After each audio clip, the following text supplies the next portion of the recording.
अच्छे अच्छे। अरे ये मेरा ये है कहा रे मारे लीरी बुटू लीरबिक टिपिक टपक टिपिक। अरे मैं सुर में भुला के रहूंगा। कहा सुर में भुला गए रहे? अरे तू जना तब मिले रही। अच्छा मड़ई में गा। हाँ मैं उनका सुर में लिटिक बुटिक में भुला गया हूँ। हिलत कथे में राम। हाँ घर है द्वार है खेत है खार है। अच्छा मोटर है कार है। हाँ जी। आदमी ले देख सुन के चलना चाहिए। हाँ। ते तो ऐसे चला था भैया ये 420 में भरा। सही बात है। हाँ हाँ मैं उनका सुर में भुला के रहूंगी। हाँ हाँ ते कति जान के बंद कर रहे मोड़ा पता चली चली। पता चली चली से। हाँ।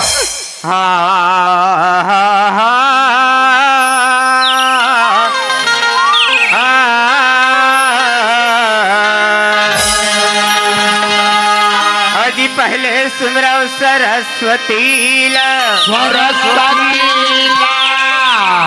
पहले सुमरा सरस्वती हरि दूजे संत समाज तीजे सुमरा अपन गुरु तथास्तु। ये कोटि को जय जल ज्वालामुखी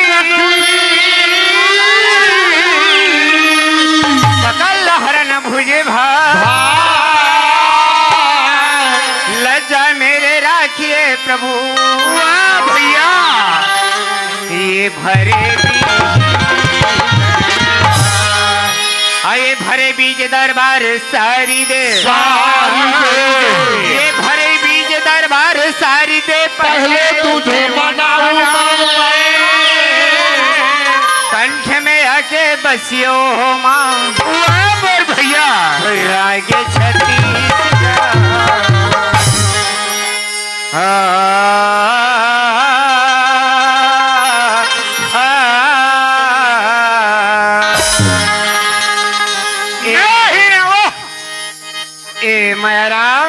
दिमाग ला खराब कर डर है। खेला कहोगे हिलत में कहीं चीनी का हाथ होगा। अभी नहीं कथुकता। अरे काला कथा से नहीं रे अभी नहीं ना वो ये टूरा सपना देखा तैसे लागत है।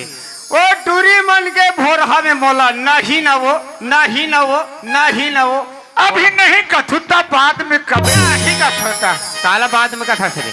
वाह हाँ हाँ तेहरस का भैया हाँ तो कहोगे मैं हमर का बाई के सपना सपना भाई के कहोगे तेने काली काहे के लिए तुम नाच के आ रहे हो। हाँ महो आ रहे हो। हाँ हाँ हमर का कथे हाँ उठ ना गुड्डू पापा हाँ खाना खा ले।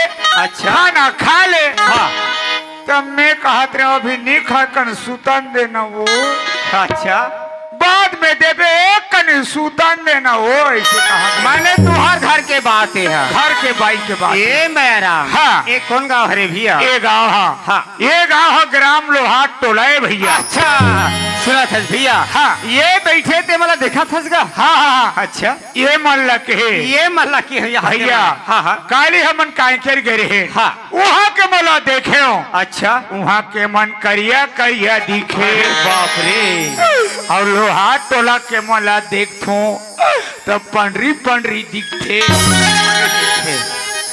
ये हरा रे ये मन चाहे कारी दिखे या गोरी दिखे कर से तोला का मतलब है रे इलत कथे मैं राम अजी जी तो लाखों मिलते हैं सूरत का मिलना मुश्किल है मुश्किल है ये मेरा हाजी ये तो लाखों मिलते हैं सूरत का मिलना मुश्किल है मुश्किल है। और सूरत कमाते ही ये दुनिया अगर नाम के कमाना मुश्किल है भैया मैं राम हाजी हमारी कर सुंदरता ला देखे बढ़िया है न भैया। अच्छा धन्य है तकदीर धन्य है हमार भाग मोर भाई।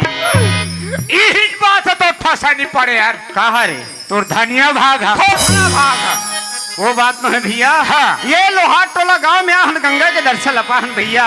ये गंगा है गाँव ये बता बेईमान। हाँ काकर नाम गंगा है और के गाँव ले पाए खड़े हो तो काकर नाम गंगा है। ये मैं दिन हाँ पा पा के उठा उठा पता खूब भगवान ये धरा रहा हाँ। वही वैसा बात को है भैया। कते गंगा गंगा गंगा के भेद अलग अलग है, गंगा गंगा के चरित्र अलग अलग है भैया। कैसन कैसन सुना था मेरा राम। हाँ जी। अजी चित्रकूट के घाट में ये मेरा हाजी चित्रकूट के घाट में ये भय संतन के भी तुलसीदास चंदन घिसे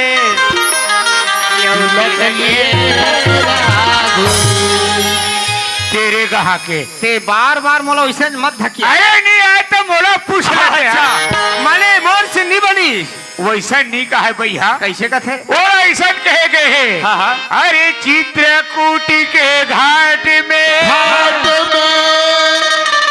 बड़े साइकिल के भी और तुलसीदास पंचर घसे पंचर वाला हवा भरे हवा भरे वहां हवा भरे रघुवीर वाला वैसे नहीं कहा भैया।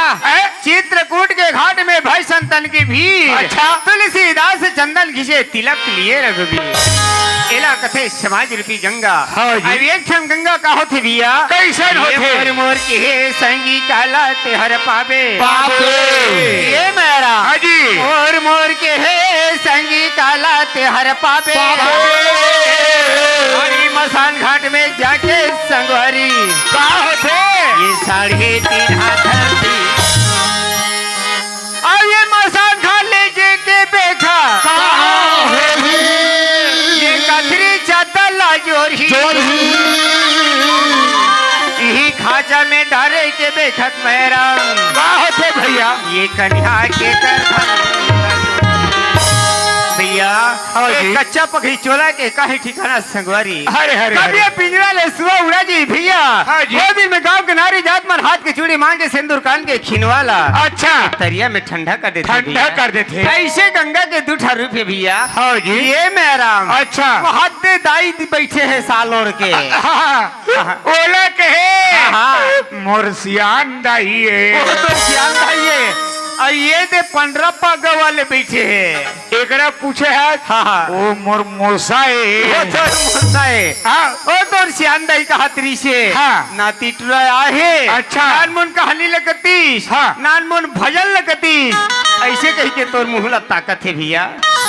सही बात है राजेश कुमार नेताम। हाँ ये गांव के दाई दादा भाई बहनी मनहर छोटे छोटे बाल गोपाल मनहर एक एक पैसा इकट्ठा करके हमला बुला है। हाँ भैया आज ते राम के भजन ला कर दे हाँ हाँ। मोहम्मदी अनुसार अगर नहीं सुना हो हाँ।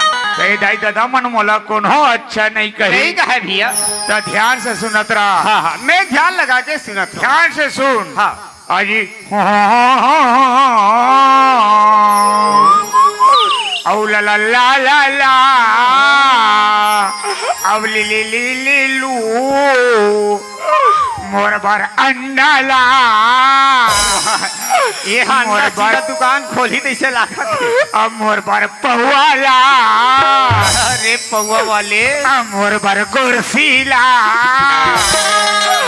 अब मोर बार खटिया ला एक खटिया गोरछी लहता कैसे करबे आगी ताप के गीता के बाहर की भगवान के भजन सुनाए बराबर भैया हाँ बिना हवा गोले के जीव यार उलूट पुलूट हो गए मैं सूर धरत रहे हूँ भैया। अरे सुर नहीं स्वर बोले जाते हाँ सुअर धरत रहे हूँ। हाँ ध्यान से सुन ले। हाँ भैया अरे देख तो रे छापार छैहा मोला खून देबे का मोरे गोड़ खुंदे बा दिखे और तोला नहीं खूंदो हो रे नकटो कैसे और तोरा संडबरा को ए हरा हाँ देख तो मोला पहली खूंदे हंस हाँ। ओकर बाद बोला नकटो के है एक कतेक रक बात है भैया। हाँ ये तोर बात न है यार मोर बात न है ये भैंसा मेचका की बात है। अच्छा भैंसा मेचका की बात है भैंसा मेचका की बात कैसे हुई भैया भैया। हाँ हाँ राजेश कुमार हाँ 12 बजे के समय में हाँ हाँ दरिया खाले में एक ठन खेत हवे एक खेत हवे वो खेत में भैंसा हाँ हाँ बैठे बर जात रही भैया। अच्छा तो एक ठन मेचका देख पाई भैंसा जैसे गोड़ ला उठाईस तब भैंसल का कथे मेज कहा का कथे भैया? अरे देख तो रे छापर छैया मोला खून दे बेटा ओतिक में भैंसा दिमाग खराब हो गए भैया। अच्छा तोरा नहीं खुंदो रे नकटो तोरा संडबरा में कट को। सही बात है भैया, एक ठन मैच का खुदा ही एक डबरा में 50 ठन मैच का है। मेज का घर दिमाग खराब हो गया। ओहो नकटो की हिस कही के मोला नकटो की हिस कही के अच्छा कूदत और बारी के चिंता के हो पार चल बाड़ी को पर चल दी पार्टी में बाड़ी पार्टी में चल दी। वहाँ कौन बैठे रहा जानता? कौन बैठे रहे? वहाँ बैठे रहे गिरधर लाल। ये गिरधर लाल कौन हरे? टेटका। सब मन के संगत करते और ये ला देख टेटका मैच का संगत करते भैया। हाँ टेटका बैठे रहा तेला जाके मेचका का कथे भैया? अरे देख तो रे बारी के गिरधर लाल मोला कथे नकटो ओतिक में टेटका का कथे मेचका ला का कथे भैया? अरे ते तो राम के भक्तो तब भैसा सनकाबर लगतो। वाह मैं राम। हाँ ते तो ऐसे ज्ञान के बात बताया हस भैया। हाँ जी इलत कथे मैं राम। हाँ उल्टा नाम जपत जग जाना वाल्मीकि वह ब्रह्म समान। उल्टा के ही या सीधा के है मगर ज्ञान के बात केस भैया जी मैं तो टोला नीचा टनाड़ी समझत रहे रे भैया नहीं तो होचे टोला के नाम से मैं राम दुनिया जानते। हाँ ये बता हाँ मोला लो समझा था हाँ हमारे वहाँ टोला इलाका में अच्छा बड़े बड़े रामायण होते रामधुनी होते निर्णय करे मोला बोला थे टोला निर्णय करे बर बला थे जी बहुत बड़े ज्ञानी हरस यार बहुत बड़े विद्वान हरस यार। अच्छा ये बता हाँ। ये राम और सीता कौन हरे भैया? हाँ तेरे भैया हाँ अभी तक रामायण में नहीं गए हैं। अरे मैं जाते हो तो तोला नाना लड़का मन जानते कते राम और सीता कौन है बता दे बेटी। ये मैं जानते हाँ ए बता नो निकोल बता दे बता ते बता बे तीज चल जा कहूँ। अरे नहीं जाना? अरे बता चल बता दे वो। अरे नहीं जाने वो मन है नहीं जाने ये मन लड़का बुद्धि के है यार। वाह तीन नान जानते कहा रहे नहीं जाना जी। अरे मैं नहीं जानो। हाँ तेरे भैया राम और सीता मन तो भाई बहनी भैया बहनी वाले रहा तो भला जानते कि नहीं कहीं पूछा था भाई बहनी हरे कहा रे? अरे वो माल राम सीता भाई बहनी नो है। अति जन बैठे दादा बाबा मल पूछ ले। हाँ राम और सीता भाई बहनी नो है। अरे राम सीता भाई बहनी नो है पति पत्नी हरे पति पत्नी हरे। अरे नो है ना यार कहा रे इतना पेल थकते हैं कहा रे हमार तो डाइटी जाओ का इतना मार पढ़ी जबान संभाल के बात कर। हाँ